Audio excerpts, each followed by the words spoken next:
নেত্রকোনায় রোপা আমন ধান কাটায় ব্যস্ত সময় পার করছেন কৃষকরা। চলতি বছর কয়েক দফার বন্যায় ফলন কম হয়েছে। ন্যায্য দাম না পেলে কৃষক ক্ষতিগ্রস্ত হবে না বলে জানান সংশ্লিষ্টরা। ক্ষতি পুষিয়ে দিতে ব্যবস্থা নেওয়ার কথা জানান জেলা কৃষি কর্মকর্তাও। নেত্রকোনা থেকে মুখলিসুর রহমানের পাঠানো প্রতিবেদন জানাচ্ছেন রেজওয়ান শরীফ। সীমান্ত জেলার নেত্রকোনায় রয়েছে অসংখ্য হাওর, বাওর, বিল ও জলাভূমি। মাটির উর্বরা গুণ থাকায় এখানে প্রচুর ধান সহ বিভিন্ন রবি শস্য আবাদ হয়ে থাকে। তবে প্রাকৃতিক দুর্যোগের কারণে অনেক সময় ফসলের ব্যাপক ক্ষয়ক্ষতিও হয়ে যায়।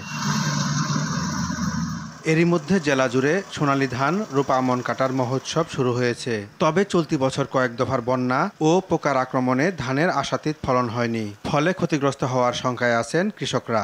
এর মধ্যে বাজার দর কম হলে ক্ষতির পরিমাণ বাড়বে বলে জানায় তারা। কৃষক হিসেবে বলছে এটা বিশাল ভালো এই বছরের জন্য, কিন্তু কষ্টের তুলনায় আমার আমি স্বাবলম্বী হতে পারি নাই। আর কৃষক হিসাবে আমাদের এখানে আসেই না। এবার যে ফলন হয়েছে কামলা খরচের সাথে মানে কোস্টিং এর সাথে আমাদের মিল নাই। কারেন্ট পোকা, মাজরা পোকা, এই পোকার কারণে এবার আমাদের ফলন একটু কম হয়েছে আর কি। এই বন্যায় কিছু ক্ষতিগ্রস্ত হয়েছে, আমাদের টানে অল্প স্বল্প জমি আছে, তাও পোকা নষ্ট করে দিছে। বিভিন্ন কারণে রোপা আমন চাষ বাধাগ্রস্ত হলেও উৎপাদন লক্ষ্যমাত্রা পূরণ হওয়ার আশা জানান জেলা কৃষি কর্মকর্তা। আমাদের যে লক্ষ্যমাত্রা এখানে যে আমাদের ধানের 3টি জাত আছে, একটি হচ্ছে হাইব্রিড, উফশি এবং স্থানীয়। এক্ষেত্রে আমাদের এখানে উফশি জাতের এবং হাইব্রিড জাতের আবাদগুলি লক্ষ্যমাত্রার চেয়ে অনেকটা বেশি হয়েছিল। পাশাপাশি আমাদের যে লক্ষ্যমাত্রা ছিল তার চেয়ে আমাদের অর্জন একটু বেশি হয়েছে। তো সবকিছু মিলে আমরা আশা করছি যে বন্যার ফলে যে ক্ষতিটি হয়েছে আমরা হয়তো অনেকটাই সেটা রিকভার করতে সক্ষম হব। কৃষি বিভাগের তথ্য মতে এবার জেলায় প্রায় 1,36,000 হেক্টরে রোপা আমন আবাদ হয়েছে।